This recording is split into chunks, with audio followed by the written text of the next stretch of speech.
A little note in English to inform you that there is no transcript for this episode. Instead, I did a vocabulary list that you will find on Patreon. It's accessible to everyone, and I put the link in the episode description.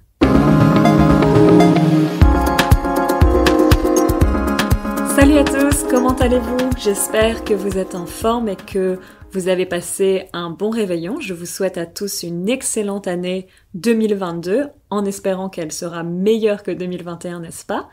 De mon côté, tout va bien. J'ai passé un très beau moment avec des amis. Je suis à la campagne, in the countryside, avec des amis et je suis notamment avec Irini. Salut Irini, comment tu vas? Salut Nagisa, ça va? Merci d'être là pour première interview de l'année. Merci à toi de m'avoir invitée. C'est trop chouette. Et du coup, aujourd'hui, on va parler de plusieurs sujets parce que Irini, elle a un parcours qui est très intéressant. Tu peux nous dire un petit peu, peut-être en te présentant, d'où tu viens, où est-ce que tu habites? Alors, je m'appelle Irini, je viens de Grèce. Et puis, j'habite en France depuis un peu moins de 10 ans. Et actuellement, j'habite à Paris. La Grèce, c'est Greece. Tu viens d'où en Grèce? Je viens de Thessalonique. Thessalonique, c'est une ville au nord du pays. C'est la deuxième plus grande ville de la Grèce. Et c'est près de la mer et de la montagne aussi. C'est une très jolie ville. Après, je ne suis pas très objective parce que c'est ma ville d'origine. Mais c'est un peu une ville qui est une grande ville, mais pas une énorme ville. Donc, tu peux faire tes choses et en même temps être dans un confort. Je confirme que c'est une très chouette ville. J'avais vraiment bien aimé Thessalonique. Je connais pas assez, mais j'aimerais bien y retourner. I'd like to go back. J'aimerais bien y retourner. Alors, Irini, du coup, tu habites maintenant en France. Pour quelle raison tu es venue en France? Alors, je suis venue en France il y a un peu moins de 10 ans, comme je disais, pour mes études. Donc, à la fin du baccalauréat, alors la fin du lycée, j'ai décidé de venir en France pour étudier la psychologie. Le lycée, c'est senior high school. En France, on dit le lycée. Et du coup, tu disais le baccalauréat. Donc, le baccalauréat, c'est l'examen final au lycée. Et du coup, tu es venue donc pour étudier. Qu'est-ce que tu as étudié et où est-ce que tu as étudié? Alors, j'ai fait des études de psychologie et j'ai commencé ça à Montpellier. Montpellier, c'est une ville au sud de la France. C'est près de la mer aussi. Bon, la mer est pas dans la ville, mais avec un petit tram, on est vraiment pas loin. Et du coup, j'ai passé là-bas 3 ans en licence de psycho. Ouais, la licence c'est bachelor. Et ça t'a plu Montpellier, c'était bien? Alors c'était très bien, oui. J'avais décidé d'aller à Montpellier. J'ai toujours voulu être en France et puis je rêvais d'être à Paris, comme on rêve souvent avant de voyager en France. Mais j'avais un peu peur d'arriver d'un coup dans une grande ville. Ouais, d'un coup, c'est all of a sudden. Mm-hmm. Voilà, donc j'ai j'ai choisi Montpellier parce que c'est une petite ville. Le climat méditerranéen qu'on trouve à Montpellier, ça ressemble un peu au climat de mon pays. Et du coup, j'avais pensé à l'époque que ce serait une bonne idée de commencer cette aventure de vivre seule dans une plus petite ville. Ouais, c'est un bon compromis parce qu'en même temps, c'est un nouveau pays, une nouvelle culture. T'avais 18 ans, du coup? C'est ça, oui. Mais par contre, il y a quand même la mer, c'est une plus petite ville que Paris, parce que Paris, c'est quand même... c'est la grande ville. Et du coup, donc, tu as passé 3 ans là-bas. Donc, on peut dire en français à l'université ou à la fac. Et tu étais en psychologie. Oui. Et après, tu es allée à Paris, c'est ça? Voilà. Donc après, je suis montée à Paris pour faire le master, pour continuer mes études du coup, et faire un master en psychologie aussi. Je précise une petite chose, monter à Paris, littéralement, c'est to go up to Paris.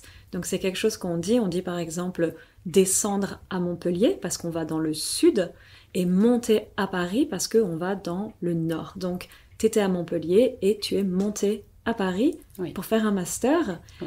Et t'étais à quelle université à Paris? J'étais à Paris 5. Paris Descartes. Paris Descartes. D'accord. Et ça t'a plu? Le niveau était plus haut. Le niveau d'études, le rythme de la vie aussi. Ça correspondait à Paris. Oui, bien sûr. Voilà. Et est-ce que c'était difficile de passer, de passer d'une petite ville où j'imagine que c'est facile de se faire des amis, to make friends, de se faire des amis, à une grande ville qui est plus anonyme? On dit souvent que Paris, c'est une ville assez anonyme, un peu individualiste. Est-ce que tu as ressenti ce choc un peu, cette différence? Alors oui, j'ai ressenti, et en même temps, c'est ce que je cherchais à trouver. C'est-à-dire que les 3 ans à Montpellier, c'était vraiment des belles années, mais à un moment, je ressentais que c'était un peu limité et que je voulais aller rencontrer plus grand, plus vif, plus rapide un peu. Et du coup, j'espérais, entre autres, que ça allait être un peu plus dynamique. Donc t'as pas été déçu c'est disappointed, t'as pas été déçu de Paris, toi qui voulais aller à Paris? Je voulais aller à Paris et ça a répondu à mes attentes. Et aujourd'hui, tu y vis encore? C'est ça.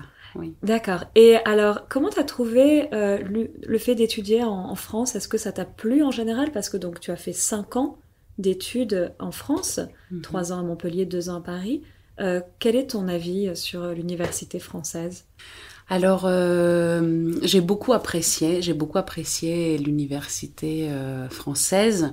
Je m'étais un peu renseignée avant et c'est ce que je cherchais. Je trouve qu'il y a une grande ouverture et liberté dans le fait de choisir de faire ce type d'études que j'ai fait. Ouais, juste ouverture, c'est openness. Être ouvert, donc to be open, donc il y a beaucoup d'ouverture. There's a big openness. Par exemple, moi, dans mon cursus, en première année de fac en psychologie, on était très très nombreux. Il y avait des personnes qui venaient en se disant peut-être que je vais aimer la psycho.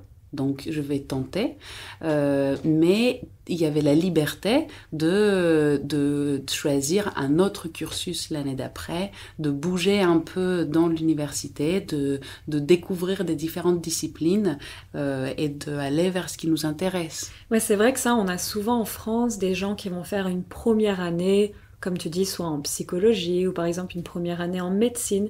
Et après, on peut très vite changer d'avis, to change opinion. Donc, on peut très vite changer d'avis et faire un autre cursus. C'est aussi possible parce que l'université française est très bon marché. So, it's very cheap.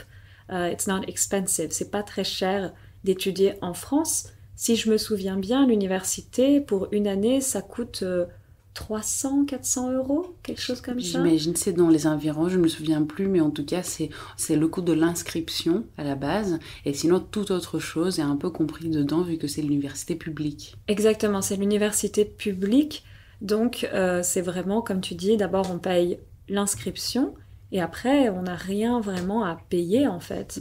Donc c'est très différent des pays où, par exemple, l'année, ça coûte des milliers de dollars ou d'euros ou de pounds.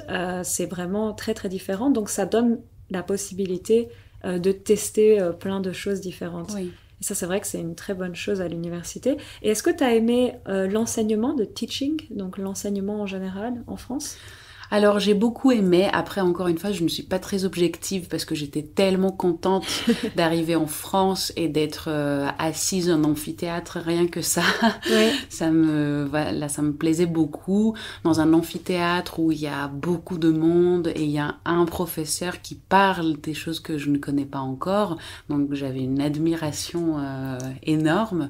Et j'ai trouvé très intéressant dans le cursus qu'il y avait pour commencer, il y avait des différents cours. On avait la sociologie, l'ethnologie, l'introduction à la psychologie et les différentes approches de la psychologie. Et c'était comme si on apprenait beaucoup de choses et il n'y avait pas encore au tout début le besoin, l'obligation de passer des examens et de montrer ses connaissances. Au début, c'était juste apprendre des nouvelles choses. Une découverte sur plein de choses différentes. C'est trop bien. Alors, juste une petite précision aussi, donc les cours en amphithéâtre. Donc en France, ce serait un peu l'équivalent des lectures. Donc c'est des amphithéâtres, on est très nombreux. J'imagine qu'en psychologie, on est particulièrement nombreux, non? Oui. Et du coup, c'est un cours où il y a donc un professeur qui va parler. Et puis, c'est pas trop interactif, c'est vraiment plus comme, a lecture, ce serait l'équivalent. Donc, on peut dire un cours en amphithéâtre, ou très souvent, on dit juste un cours en amphi. Donc, tu avais beaucoup de cours en amphi, j'imagine, en psychologie. Une autre question, j'imagine que tout le monde a remarqué que Irini parle parfaitement français. Est-ce que quand tu es arrivée en France, tu parlais déjà français? Alors, je parlais, c'est un grand mot. J'avais fait des cours de français. Quand j'étais en Grèce, j'avais fait des cours à l'école et puis l'année avant de venir en France, j'avais fait des cours d'un rythme un peu plus soutenu. Et du coup, pour me préparer pour l'année à venir en université. Alors, pour entrer dans une université française, quand on n'est pas français, il faut un niveau B2. Ouais, je précise juste peut-être pour ceux qui connaissent pas.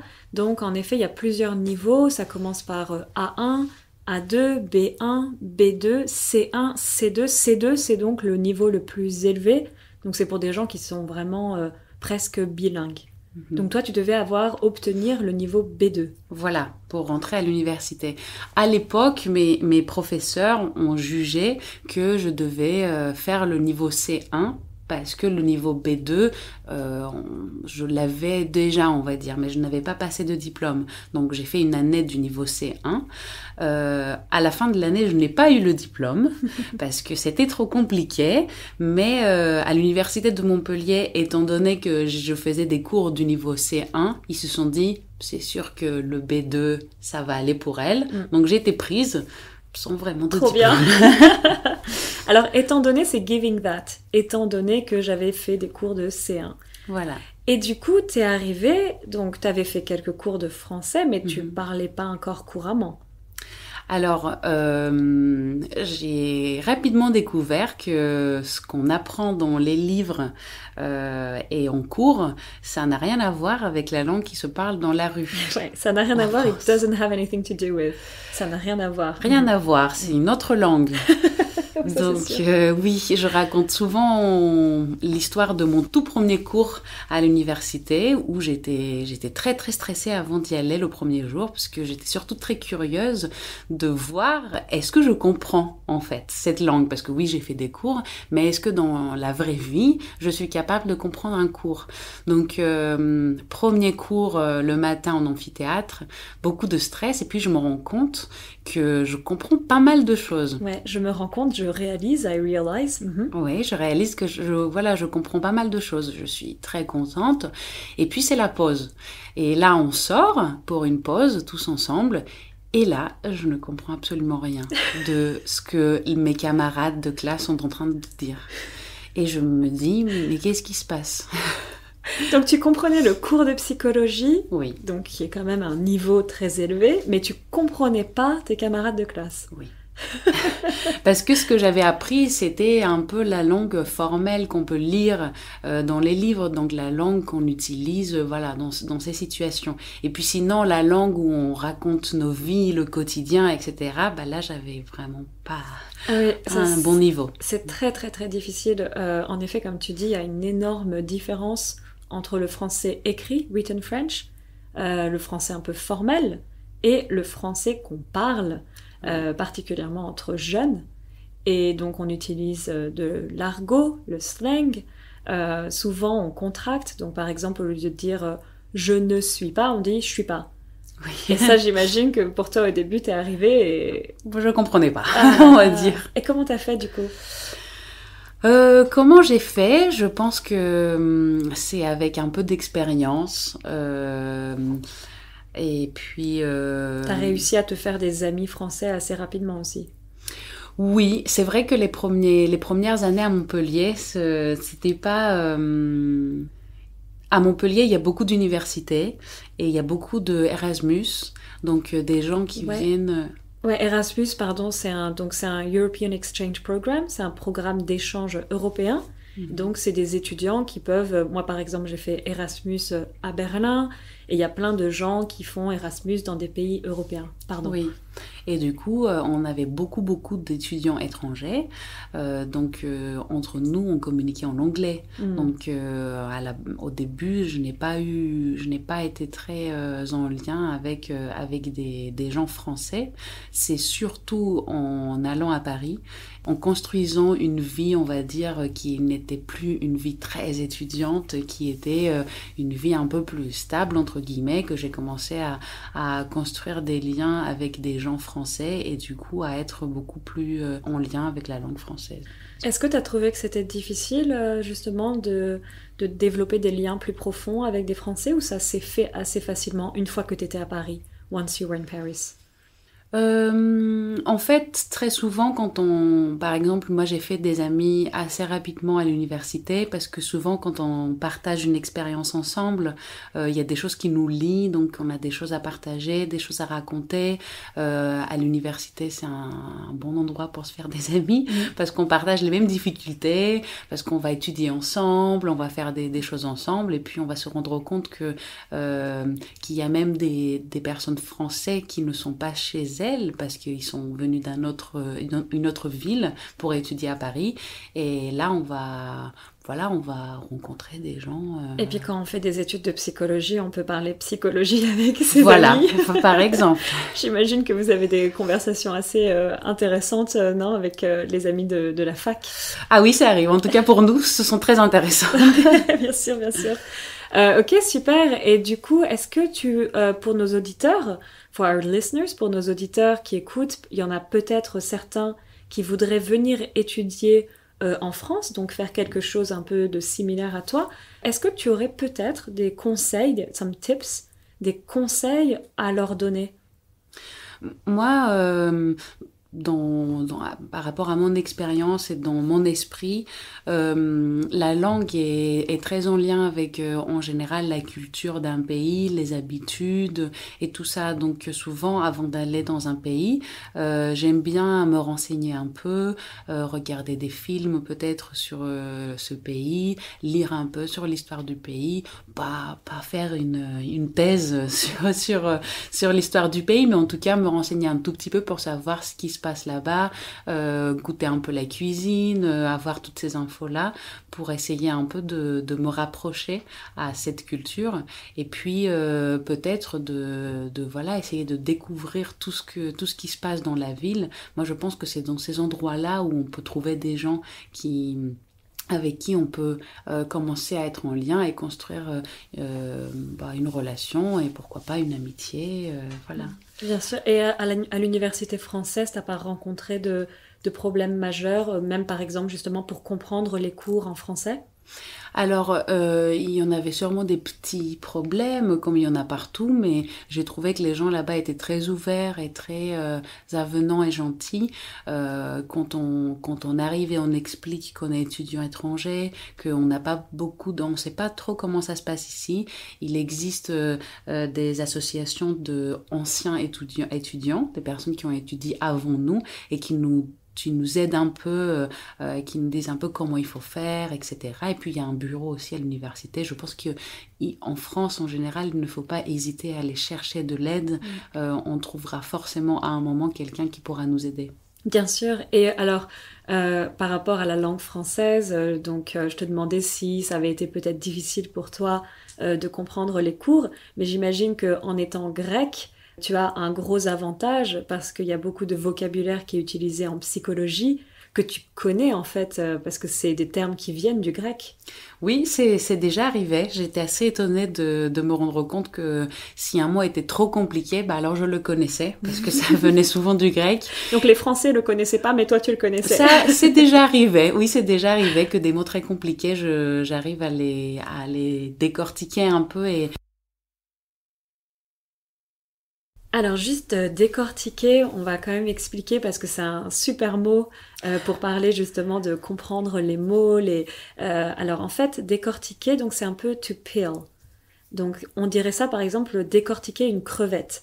To peel a prawn, I guess? I'm not sure. Donc décortiquer une crevette. Mais là, quand on dit décortiquer un mot, c'est un peu le découper pour comprendre. On va aller analyser chaque partie du mot. Mm-hmm. Donc je sais pas, par exemple, psychologie, si tu décortiquais le mot psychologie, toi en tant que grec, tu pourrais parfaitement le faire. Est-ce que tu pourrais décortiquer ce mot pour nous? Oui, alors le mot psychologie, ça vient, il y en a deux parties, la partie psycho et la partie logie. Donc ça vient de psyché qui est en grec, ça se dit psychi et ça veut dire l'âme. Ouais, l'âme c'est spirit. Voilà, et logie, ça vient du grec logos, qui alors a plein de manières différentes de comprendre ce mot. Ça peut signifier discours. Discours, c'est speech. Oui, et ça peut aussi signifier étude de. Donc, enfin, c'est en lien parce que quand on fait un discours sur quelque chose, c'est parce qu'on a fait une étude sur un objet. Donc, ça voudrait dire que on étudie un certain objet. Donc, dans ce cas-là, c'est l'étude de l'âme. Psychologie, c'est logos de l'âme. Donc, the study of the spirit. Voilà, exactement. C'est très beau. C'est beau, oui. Donc voilà, vous pouvez utiliser ce terme, décortiquer un mot ou décortiquer un texte. C'est un peu le décomposer pour mieux le comprendre. Mm-hmm. Et du coup, toi, tu pouvais décortiquer plein de mots. Donc souvent la racine, the root, la racine est grecque. Donc j'imagine que ça t'a beaucoup aidé pendant tes études. Ça peut arriver, oui. Ça donne un point de vue différent parfois au mot, de savoir d'où ça vient et comment le sens du mot a évolué à travers les années. Bien sûr, et c'est toujours intéressant. Enfin, moi, j'adore connaître l'étymologie d'un mot. L'étymologie, donc, c'est l'origine du mot, la racine du mot. Et bien sûr, beaucoup d'étymologies viennent du grec ou du latin en français. J'ai une dernière petite question. Est-ce que des fois ton pays te manque quand même, vu que ça fait très longtemps, enfin ça fait presque 10 ans que tu es en France? Est-ce que la Grèce te manque? Alors oui et non, ça m'arrive, oui, de penser à la vie en Grèce et surtout aux gens qui me sont proches, mais qui me sont loin, qui sont loin, mes parents, mes amis, ma famille qui est en Grèce. Mais j'y vais en général environ 2 fois par an, à Noël. Bon. Cette année, ce n'est pas le cas. C'est surtout Covid qui a changé un peu les plans. Et puis en été, une fois en été, ce qui me permet quand même d'être en lien avec tout ça, ces gens-là, les habitudes, la culture grecque, et puis de revenir ici. Après, je pense qu'il faut garder en tête aussi que moi, j'ai choisi de venir dans ce pays. J'ai choisi de venir en France parce que j'étais attirée par la culture, le mode de vie, les idées un peu, et puis les habitudes françaises. Et que finalement je me rends compte de plus en plus que j'ai ramené des choses grecques ici, donc ça peut être la cuisine ou des petites habitudes que j'ai avec moi, parce que même si je vis en France, ça fait quand même partie de ma vie. Et tu les ramènes avec toi et tu les partages avec tes amis français, oui. J'imagine, donc c'est chouette aussi. Et j'imagine que la nourriture grecque doit te manquer, parce que moi je suis pas grecque, mais la nourriture grecque me manque. Parce que c'est quand même une des meilleures nourritures au monde. Mais en même temps, ça te manque pas trop parce que donc tu ramènes avec toi des ingrédients, tu cuisines, tu cuisines beaucoup. Alors je cuisine. Maintenant qu'on en parle, je me rends compte que c'est comme si j'ai vraiment commencé à cuisiner pour me rapprocher de mon pays, parce que quand j'ai commencé à cuisiner, c'était des recettes grecques qui m'avaient manqué justement, que je me disais disons ça fait tellement longtemps que j'ai pas mangé telle chose, je vais devoir la faire parce qu'il y a ni mère ni grand-mère pour me faire ça en France, donc je me l'ai fait toute seule. C'est trop beau, oui. Du coup. Donc la cuisine t'aide à te sentir quand même proche de ton pays qui est un peu loin de toi. Oui, parce que finalement, les goûts, les odeurs sont des choses qui sont les plus proches du cœur. Absolument. Oui. Merci beaucoup. C'était un vrai plaisir de t'interviewer. Merci à toi, Naïssa. Et puis, on vous souhaite à tous encore une fois une belle année. Et on vous dit à bientôt. Merci. Ciao, ciao.